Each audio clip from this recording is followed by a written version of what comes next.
Buckle up, because safety isn't just a destination. It's a shared journey the oil and gas industry is taking together to make our roads safer. Every turn, every merge, and every stop matters. It's about being aware, staying alert, and making choices that prioritize the well-being of everyone on the road. Driving safety forward. When organizations unite for a cause, it opens up a world of possibilities.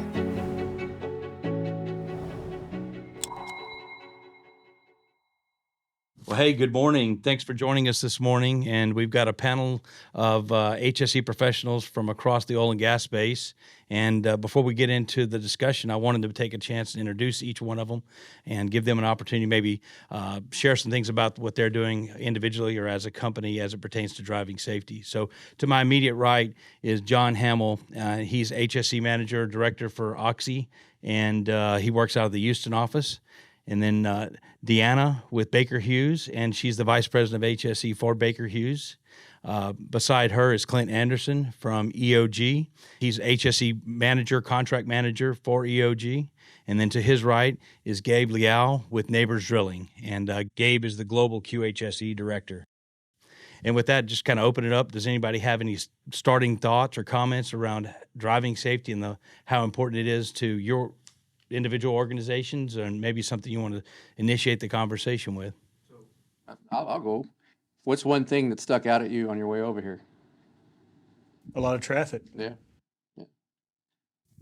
People on their phones, distracted. Mm-hmm. And that's day to day, right? The thing that always sticks out at me is it's the external factor that we can't control. You know, we can prepare our folks as well as we can, but the one thing that we cannot control is the external factor. We try to prepare people to respond rather than react, because on the road, that's, you know, and as in any situation, there's a difference between the two. I know personally, it's the practices that we were taught through H&P Smith driving training and sharing those. I wonder, do your organizations have some training that they provide to you or your coworkers? And if so, do you mind touching on that and maybe how you're applying that at the house as well? At Oxy, we have a very documented and robust, we feel, training program. Right after COVID, we rolled out a driving simulator program, and basically it's a cab of a light-duty Ford pickup truck, and it's a cutout of that, and it gives simulation for the trainee to really simulate different conditions. We've run about 3,000 people through that training course now. So yeah, I think that's been a big impact to our organization, and really focusing on, you know, what you do at the house also impacts what you do at the work, and vice versa. For us, it's more than the training. We have very comprehensive training modules on defensive driving, journey management, but we are also focusing on the human aspect and how we really change the behaviors and create habits of people when driving and managing around vehicles. You know, we talk a lot about human factors, and one thing we focus on is the passenger, right? You know, we all are used to having crews, or we're used to having employees together. We actually have a pretty neat interactive exercise where we're able to observe everyone in the cab of the vehicle and how they behave during a road trip. Are they supporting the driver? Are they trying to nod off? Are you checking on your driver? Are you looking out when you come to an intersection? Are you looking for cross traffic? Are you communicating? Because it's not just the driver. In order for everybody to get there safely, right? It involves everybody in the cab. Man, that's excellent. I wonder, we've got two operators in the panel. Clint, did you have any thoughts on how you're maybe fostering that culture of safe driving inside of EOG? Certainly, yes. Home safe is how we refer to our safety culture. Whether you're at work or you're going to and from work or you're at home, the idea is that we want to be safe wherever we're at. Really proud of that program. It's something that we kicked off last year, and it's really come a long way. We have what we call the Live Safe Doctrine at Oxy, and rolled that out a few years ago. And it's not really a thing, but it's kind of a foundational, you know, concept to our culture at Oxy. And it's where, hey, we live safe, you know, at work and at home, both. And one of the core components of that is our life-saving rules. We have 10 of them, and we think that, you know, if you don't follow these rules, that 10 rules to live by, then, you know, there could be severe consequences or fatalities.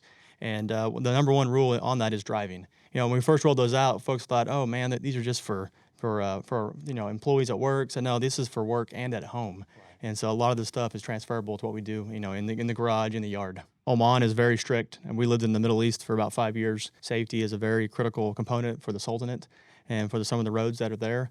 We had a very intense desert driving course people have to go through, and the vehicles were all equipped with speed limiters and monitoring devices to ensure that people can't speed, because that was the number one killer in some of the bad accidents that we saw. Oh, that's interesting. Speed limiters. Oh, integrated into the vehicle. Literally would cut the gas off of the vehicle. Oh, that's interesting. And that's a very interesting point that you touching on. I think the monitors and the recording that data is going to provide us more intelligence on how we can train better and manage better our car fleet. I think the most important part is that we're doing something with it, and that we're not necessarily using it as a punitive situation, but a coaching, a training situation. And I think how we do that, how we take that and transfer that within our organization to promote safe behavior is very important. You get a lot further coaching than you do punishing.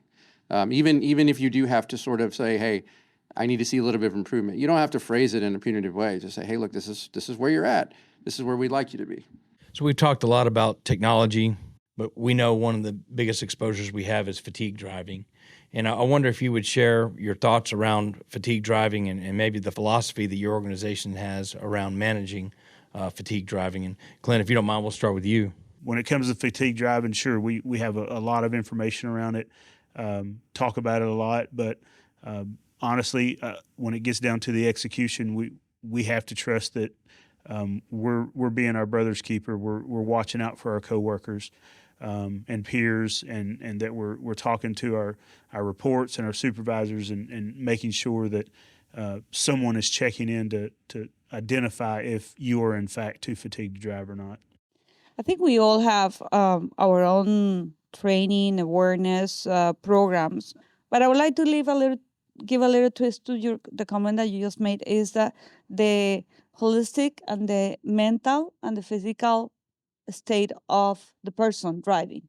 And then we go into something that we've been working very close on the entire organization, is understanding and raising more awareness on mental health. A mental condition that brings stress, fatigue, anxiety is going to have a big influence in how you behave at work and how you behave driving, and increase the risk of having an accident. We are actively working right now, not only in the awareness all the way, from the leadership all the way to the front line, but also try to overcome these cultural limitations. But for us as a company, making sure that we ask the person, are you okay? We have a very robust employee assistance program. Let me show you what we can do for you. Let's talk, because that is an important component, not only of your physical, how you physically prepare to drive, but how you mentally are prepared to drive. We do use some journey management check-in services, such as Telelink for some of our operations, and they will actually ask before, when the crew or the technician calls in, hey, you've been there for 8 hours. Keep in mind, your limit is here.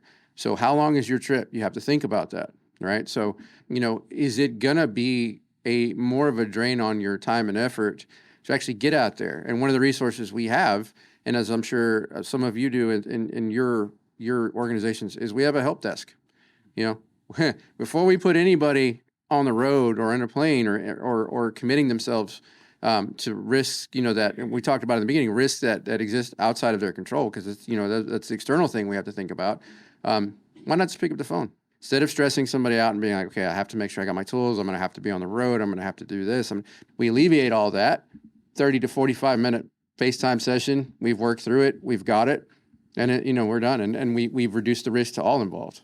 So one of the areas that we are working very diligent, and we have actually changed a lot of the training modules, and we now have a new system of stop work drills. Is the stop work.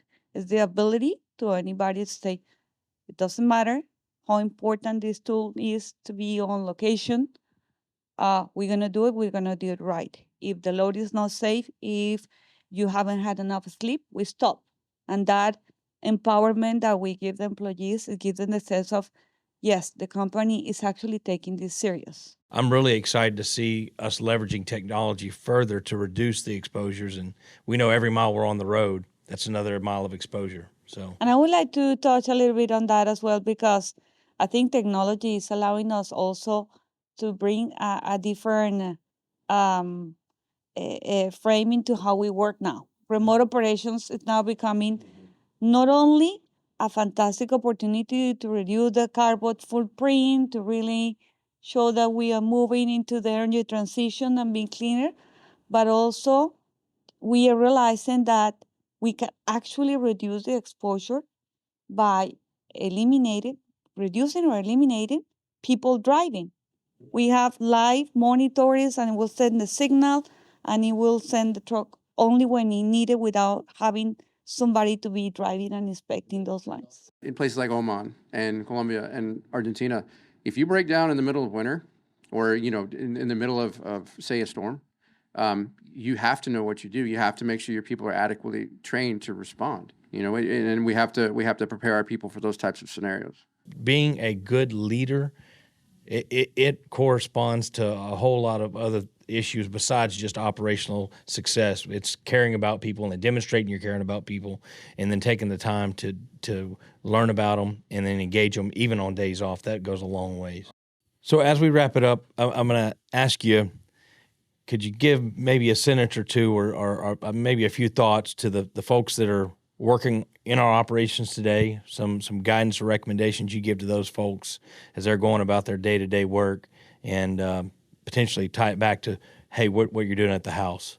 If you create the framework of practices, you do training and leadership engagement, all the way to the front line, that knowledge, that frame creates a different behavior, and that behavior becomes a habit. And those habits becomes the way that you identify yourself in the culture of the oil and gas, how you drive, and what you value. You value safety, you value awareness, you value driving safe and going back home safe.